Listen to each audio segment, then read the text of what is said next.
एक छोटे से गांव में एक माँ और उसका बेटा अर्जुन रहते थे। अर्जुन के पिता का देहांत बहुत पहले हो चुका था। माँ ने अकेले ही अपने बेटे को पालने की जिम्मेदारी उठाई। माँ दिन रात मेहनत करती, कभी खेतों में काम करती तो कभी लोगों के घरों में बर्तन धोती। उसके हाथों में छाले थे, लेकिन चेहरे पर हमेशा मुस्कान रहती थी, क्योंकि उसे अपने बेटे का भविष्य बनाना था। अर्जुन पढ़ाई में बहुत तेज था।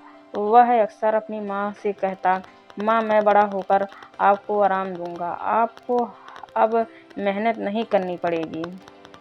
माँ प्यार से मुस्कुरा देती और कहती, बस तू पढ़ ले बेटा, यही मेरी सबसे बड़ी खुशी है।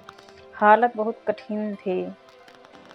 कई बार घर में खाने के लिए कुछ भी नहीं थे, पैसे भी नहीं थे, लेकिन माँ ने कभी अर्जुन की पढ़ाई रोकी नहीं। उसने अपनी हर ज़रूरत कुर्बान कर दी। खुद के लिए कभी नहीं कपड़े खरीदे, न ही कभी अपनी इच्छाओं को पूरा की।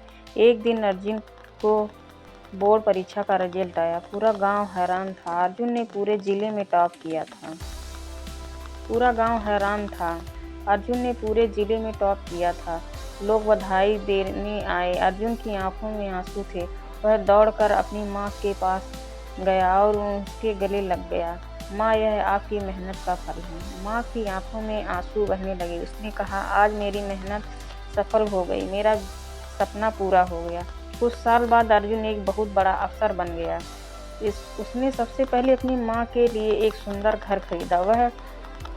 वही माँ जो कभी दूसरों के घरों में काम करती थी, अपने घर में आराम से बैठकर चाय पीती थी।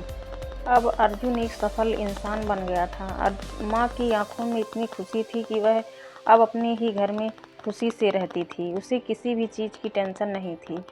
माँ का मेहनत और बेटे का परिश्रम इस तरीके से इस मुकाम पर ले गया। दोनों अब खुश रहने लगे। माँ का त्याग एवं मेहनत कभी व्यर्थ नहीं जाती।